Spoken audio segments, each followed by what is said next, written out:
تصعيد خطير من طرف الدولة الجزائرية. وملي كنقولوا الدولة الجزائرية أكيد على أننا كنقصدوا المخابرات العسكرية الجزائرية اللي هي كتحكم في مسار هذا البلد الشقيق، واللي كنحترموه الشعب ديالو أيضا، ولكن كنعرفوا بأنه لديه دولة واستخبارات اللي كتعمل كل ما من شأنه أنها تفسد العلاقات ما بين البلدين.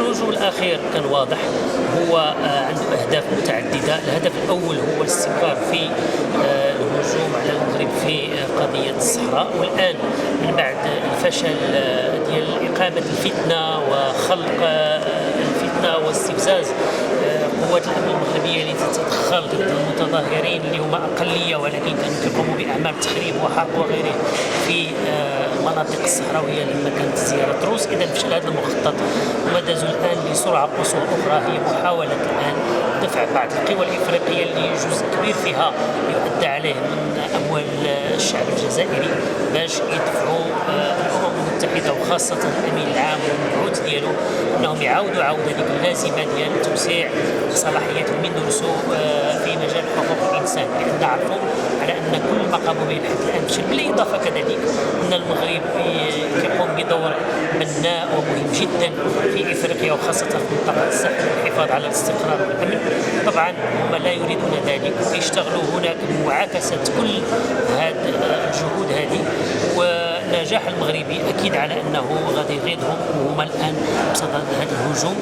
هذا الإطار أيضا. الإطار الثالث هو كنعرفوا على أنه الرئيس بوتفليقة يعاني من مرض مزمن، وأنه السيد كبير السن جدا، ورشحوه الآن أو لولاية رابعة. كاين هناك من طرف جبهة التحرير الجزائرية ترشيح لولاية رابعة، الشيء اللي أصاب الشعب الجزائري والرأي العام العالمي بصفة عامة بدهون. لتوجيه الأنظار ولإلهاء الشعب الجزائري وتحويل الأنظار ديالو على مشكلته الداخلية الحقيقية، يوجهون الآن وسائل الإعلام للهجوم على المغرب وعلى العاهل المغربي وإثارة قضايا وإشاعات لا علاقة لها بالواقع. الخلاصة هو أننا أمام واحد ضياع الفرص من طرف الدولة الجزائرية، لأن في الوقت اللي هذه الشعوب هذه محتاجة إلى تكامل اقتصادي وإلى العلاقات والوفاق والأخوة وفتح الحدود وتطوير مجالات التنمية والاقتصاد والشغل إلى آخره ومواجهة التحديات الكبرى.